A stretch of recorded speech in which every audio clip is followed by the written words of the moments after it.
Hello, welcome to my channel. My name is Jenny. I'm from Jenny Card Designs. Thank you so much for stopping by to spend some time with me here today. I have created this YouTube channel to share paper crafting, tutorials, and inspiration with all of you. If you are new to my channel, I would love to have you along my card making journey. Please don't forget to hit the subscribe button and click the little notification bell to be notified of future card making and inspiration videos just like this one. In today's video, I'll be focusing on my quick and simple holiday series.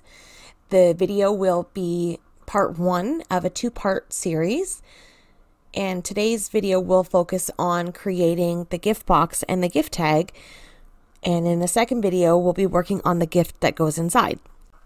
Okay, so I'm starting off with a piece of 12 by 12 cardstock.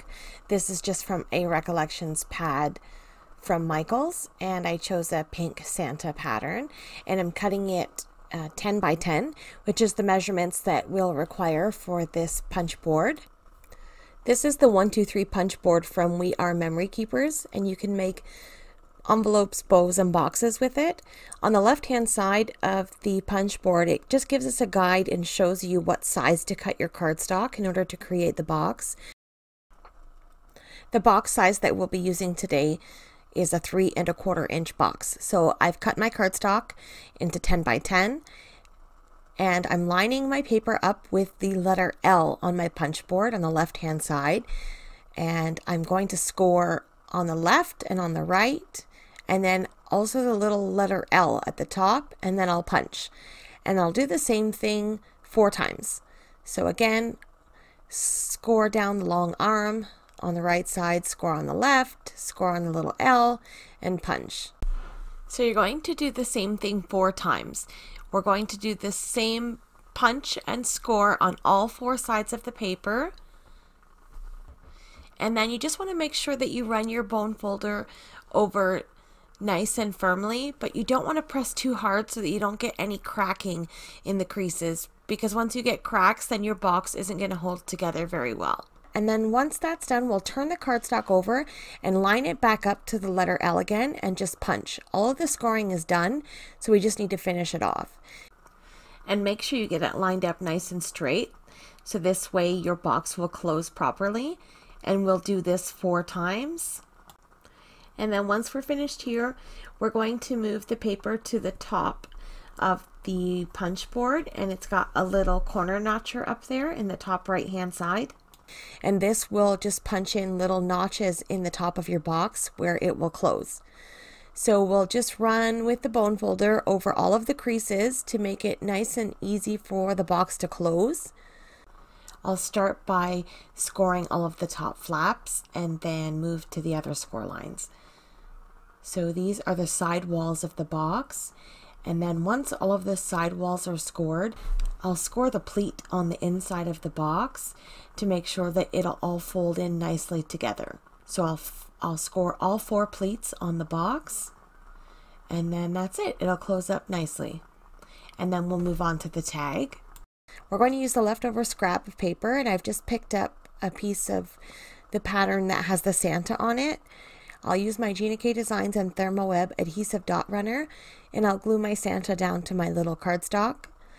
And then I'll take another piece of cardstock that's the same size, and I'm going to turn this into a tag shape, and I'll just trim off the top corner.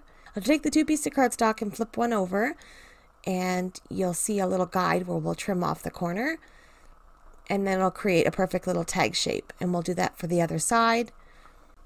And then sometimes I like to just cut off the top piece of the tag. When it's a little bit shorter, I just find it's a little bit cuter. So we have an extra tag for later. So I've got a little eyelet here, and I've also got my crocodile. I'm going to punch a hole in my tag, and I'm going to set my eyelet in to make it look a little bit more finished and give it some strength when we tie a ribbon through that. So I'll squeeze my eyelet on, and that's all set up.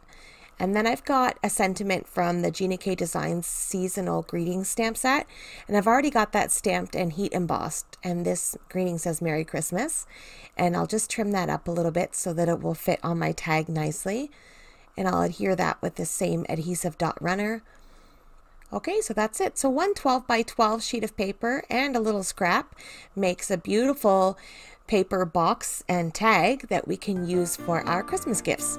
So check out the next video that will have a tutorial on how to make something super special to put inside this box.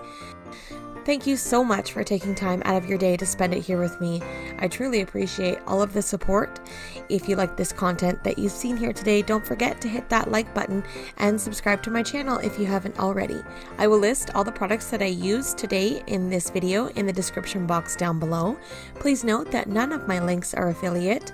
This is just purely me sharing information with you with the products that I know and love and that I've purchased with all of my own money. Coming up on screen will be some videos that I think that you may enjoy, as well as the next video in this two-part series. Again, thank you so much for watching my video, and have yourself a very Merry Christmas. I look forward to the next quick and simple holiday card video, and we'll see you there. Bye-bye.